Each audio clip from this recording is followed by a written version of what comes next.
yang selalu bergeraknya itu dinamakan waiter, berdiam saja. Yang kedua adalah tipikal manusia yang camper, dan yang ketiga adalah climber.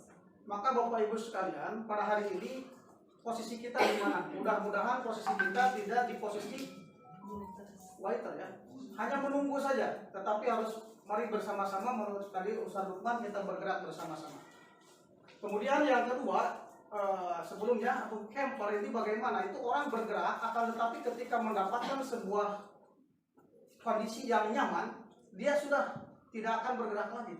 Padahal tujuan yang akan dicapai ini belum tercapai. Nah, yang ketiga adalah tipikal climber. Climber itu orang yang mendaki lah ya. Artinya berani mencoba untuk melakukan suatu perubahan-perubahan. Nah, saya mengambil dari sebuah juga perkataan dari Shinoda ya, Ishikawa, yang mana beliau bagaimana bisa membuat sebuah perubahan besar di dalam suatu tatanan perusahaan, contohnya atau organisasi, dengan bagaimana mencari penyebab untuk bisa lebih baik perusahaannya. Nah, mudah-mudahan dengan adanya program guru penggerak ini, kita semuanya tergerak untuk membuat Ar-Rahman itu lebih baik, bahkan Ar-Rahman ini menjadi sekolah terbaik di dunia. Amin ya rabbal alamin. Baik, langsung saja mungkin untuk hari ini saya ingin menyampaikan bagaimana tentang keyakinan kelas ya Beci ya. Langsung mungkin tentang keyakinan kelas. Oke, untuk budaya ini. Oke. Baik, berbicara tentang kebudayaan positif, budaya positif itu berarti budaya yang mana adalah kalau bahasa kita lebih kepada hal-hal yang baik yang harus kita terapkan di Ar-Rahman.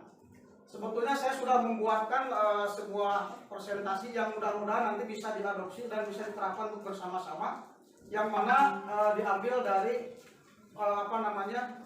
konsep 5S ya.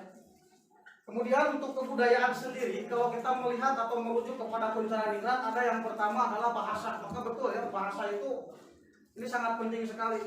Mudah-mudahan juga di Ar-Rahman nih bahasanya bisa berjalan dengan baik. Baik, langsung saja yang pertama yang harus kita lakukan untuk membuat suatu keyakinan kelas. Jadi bahasa kita tuh sekarang keyakinan kelas kalau bisa ya. Jadi dirubah bukan lagi tata tertib atau apa ya, aturan ya. Kontrak pelajar ya. Yang pertama adalah mengidentifikasi hal-hal apa saja yang nilai positif yang harus diterapkan di lingkungan sekolah atau di lingkungan kelas sendiri ya. Kemudian yang kedua, kita terkadang agak sulit untuk mendengar pendapat orang lain atau pendapat daripada murid kita ya. Maka di situ harus ada namanya curah pendapat. Dengarkan apa yang akan sharing. Apa saja yang menjadi sebuah kesepakatan nanti di kelas. Kemudian yang ketiga, simpulkan nilai positifnya. Dan yang keempat, yang 7 menit ya, siswa ini harus diajak untuk menuliskan serangkaian budaya positif tadi. Apa saja ini contohnya saya ambil dari Umi Eci sudah membuat namanya Our Class Belief ya. Nah, bisa di kelas 12 IPA 1. Ini contohnya yang pertama, misalkan tidak boleh mengobrol, bercanda dan makan. Apa nih? Saat pembelajaran berlangsung. Kan ada ya, kalau di kelas itu kadang kalau di sekolah lain mungkin sambil memainkan HP. Nah, itu di contohnya di LMS itu, kenapa ini anak kok sepertinya tidak memperhatikan padahal dia sedang asik menggunakan gadgetnya. Nah, seperti itu. Kemudian misalkan lagi meminta izin saat ingin meminjam barang dan tidak boleh merusak serta mengacak-acak barang yang berada di laboratorium. Jadi intinya harus ada mungkin lebih kepada meminta izin segala sesuatu itu. Makanya harus diawali dengan mohon izin Pak, saya. Nah, gitu ya. Seterusnya. Kemudian yang berikutnya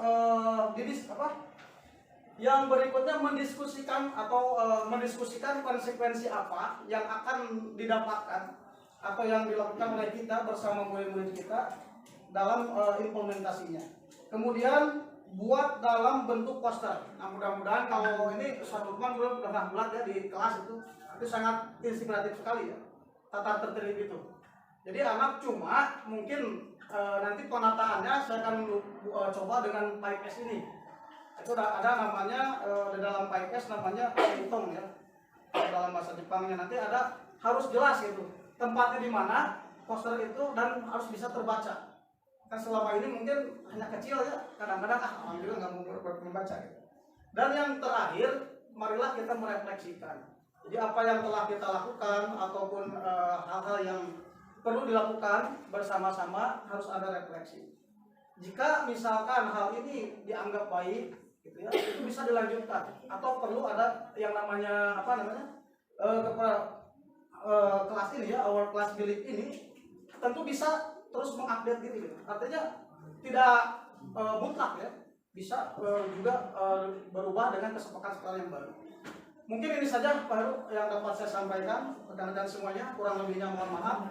Terima kasih. Assalamualaikum warahmatullahi wabarakatuh.